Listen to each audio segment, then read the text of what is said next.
Il est 8h et voici le premier rendez-vous avec l'actualité israélienne ce matin depuis Studio Kalita à Jérusalem. Et nous commençons avec un nouveau variant du Covid-19 qui a été découvert en Afrique du Sud et qui inquiète les services de santé. Il s'agit d'un variant qui a donc été découvert en Afrique du Sud et qui se propage très rapidement. Hier soir, le Premier ministre Naftali Bennett et le ministre de la Santé ont décidé de classer l'Afrique du Sud et certains pays d'Afrique dans le rouge. La signification de cette classification, les touristes en provenance de ces destinations ne sont plus autorisés à rentrer en Israël.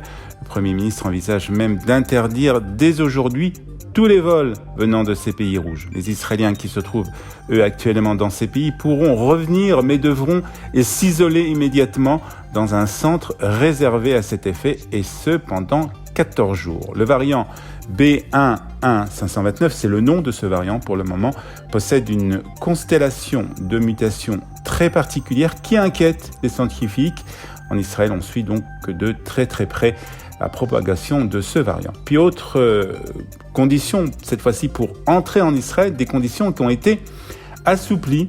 En effet, le gouvernement israélien a décidé que dorénavant, les voyageurs qui veulent se rendre en Israël n'auront besoin que d'un test antigénique effectué dans les 24 heures avant leur vol, au lieu d'un test PCR. Actuellement, les touristes qui ont été vaccinés au cours des 6 derniers mois précédant leur vol peuvent rentrer en Israël.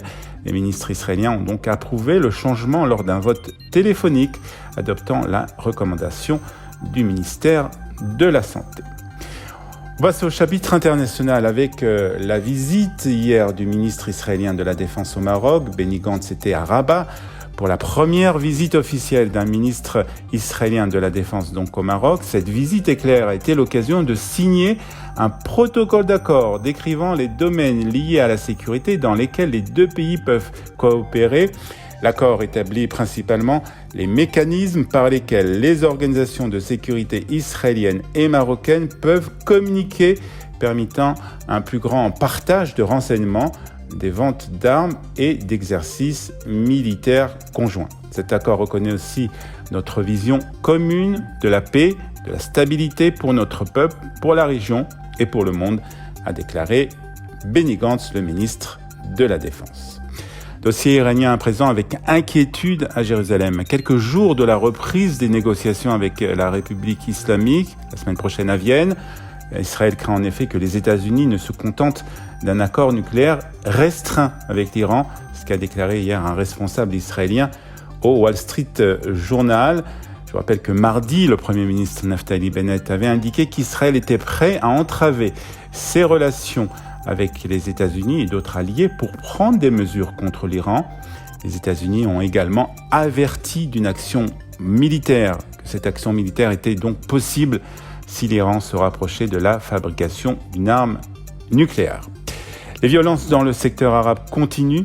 Hier, 3 personnes ont été blessées au cours de funérailles, 3 personnes qui ont été poignardées lors d'une rixe qui a éclaté hier matin dans la ville de Rahat, dans le sud du pays. C'est ce qu'ont indiqué en tout cas les services de secourisme. Les 3 victimes, âgées de 17, 25 et 41 ans, ont été transportées à l'hôpital Soroka de Beersheva dans un état grave. Depuis le début de l'année 2021, au moins 113 Arabes ont été tués dans des homicides. Parmi eux, 94 étaient des citoyens arabes d'Israël. Puis violence encore, mais contre les femmes cette fois-ci. Plusieurs milliers d'Israéliens ont manifesté hier à Tel Aviv une marche de mobilisation qui a été organisée à l'occasion de la journée internationale de lutte contre les violences faites aux femmes.